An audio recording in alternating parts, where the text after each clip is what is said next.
Xin chào các bạn, hôm nay mình sẽ bắt đầu tô màu con sâu. Bây giờ mình sẽ bắt đầu tô màu. Bây giờ mình sẽ tô phần thân và phần chân của nó.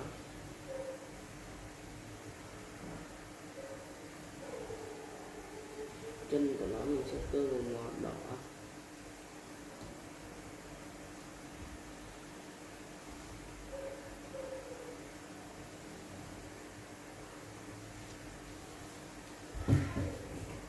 Xin chào các bạn, hôm nay mình sẽ hướng dẫn các bạn tô màu cậu bé ra chụp ảnh. Bây giờ mình sẽ bắt đầu tô màu. Bây giờ mình sẽ tô cái quần. Bây giờ mình sẽ tô cái quần trước.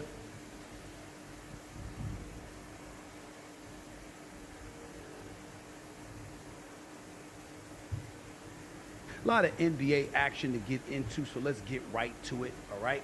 To get started with the NBA free agent signing period that opened yesterday, the Philadelphia 76ers made the biggest splash so far, landing all-star forward Paul George earlier this morning from the Los Angeles Clippers. George got a 4-year, $212 million deal from Philadelphia, and the Sixers weren't done. They also agreed to re-sign Tyrese Maxey to a 5-year, $204 million max extension. So adding Paul George and extending Maxey to a roster that already includes former league MVP Joel Embiid makes the Sixers a formidable franchise in the East, to say the least. Couple of things to get out of the way. Number one, this definitely elevates the Sixers as the #1 threat to the Boston Celtics. There's no way to slice it. We can't get around it. Let's not even sugarcoat it. I'm a diehard New York Knicks fan who, by the way, lost Isaiah Hartenstein to the Oklahoma City Thunder, courtesy of a 3-year, $87 million deal. I can't knock Hartenstein for taking that offer. He deserves it. Major props to him. That's $21 million a year over the next 3 years. You need a rebounder and an energizer bunny if you're the Oklahoma City Thunder, based on everything else they have at their disposal. That was a player to grab, and I don't blame Sam Presti for doing so. But it's a loss for the New York Knicks. And when you take into account, not that he was going to make much of a difference, because he certainly couldn't stop Joel Embiid, who averaged 35 against the New York Knicks in the first-round playoff series on one leg, for crying out loud. You look at the Boston Celtics, the reigning defending NBA champions, who are clearly the creme de la creme of the NBA, and you ask yourself, what's the #1 threat to them? The #1 threat to them in the Eastern Conference is the Philadelphia 76ers, because 76ers nor anyone else may have an answer for Jason Tatum, Jaylen Brown, and the collective excellence of the Boston Celtics, but there's no answer for Joel Embiid. If you look at the Sixers right now, Philly fellas, 76ers signing this offseason, Paul George, Eric Gordon, 1-year veteran minimum. Andre Drummond, a big body who prioritizes rebounding and defense. Let's make sure we understand that's not a bad deal. Plus, you re-signed Maxey, and a big deal was re-signing Kelly Oubre Jr., 2 years, $16.3 million. Give the Sixers credit where credit is due. They're clearly the #1 threat to the Boston Celtics in the Eastern Conference. Those three fit. I thought the end of the big three had arrived, courtesy of Kevin Durant, Bradley Beal, and Devin Booker, and how they wet the bed by getting swept by Minnesota in the first round of last year's playoffs. But when you look at the Philadelphia 76ers, Maxey is a rising star in this league.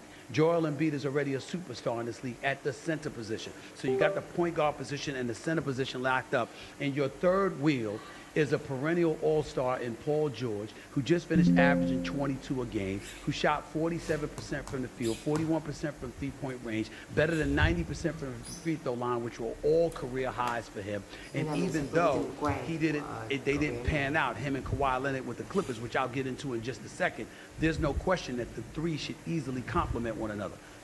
Paul George doesn't have the kind of ego that will have a cancerous effect on the franchise. He fits with Joel Embiid. He fits with Tyrese Maxey, not to mention the fact that his defensive prowess, when you got Tatum and Brown in Boston, that's going to go a long way towards helping the Philadelphia 76ers, because we know that Kelly Oubre can play a role in defending one of them. Paul George can defend the other. So you elevate your level of defense, you elevate your perimeter shooting, you get somebody far more aggressive offensively than Tobias Harris, who's now going to Detroit. I think the Philadelphia 76ers voted well for themselves. But to me, the pressure isn't on Embiid. Let me get this out of the way. The pressure ain't on Embiid. All Embiid has to do is stay healthy. We have no questions about his game. We know what he brings to the table.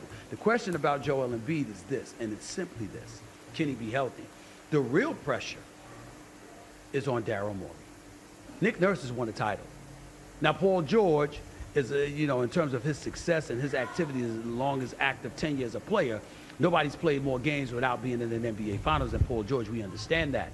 But the flip side to it is that he's relatively a third wheel because this is Joel Embiid and Tyrese Các Maxey's bạn nên như team. vậy là mình And so đã tô màu Paul xong George cậu bé playing đang that chụp ảnh role, rồi nha. it's an Các ideal bạn nhấn nhập vào situation thứ for hai, him. hãy cho mình So một again, like you và got đăng ký Embiid, kênh you để got ủng hộ mình. Tyrese Maxey, Mình who cảm you ơn get các to bạn before rất you là even nhiều. think about Paul George. And then after that, you turn around and you think about Nick Nurse, who's a champion as a coach, because we saw what he did in Như các bạn Toronto đã when he thấy had thì Kawhi đã tô màu Leonard. xong con The real sơn. question is Các Daryl bạn nhấn Morey. nhập vào thứ hai. You've been an Hãy cho mình outstanding một lượt like executive, và một lượt đăng recognized ký as kênh such để ủng throughout hộ the mình. years. Mình cảm ơn các bạn rất But là Daryl nhiều. Morey, with all his changes, with all the wheeling and dealing, with all the moves that he's made throughout the years, has yet to guide a team to a conference, to a championship finals, NBA finals appearance, let alone a victory.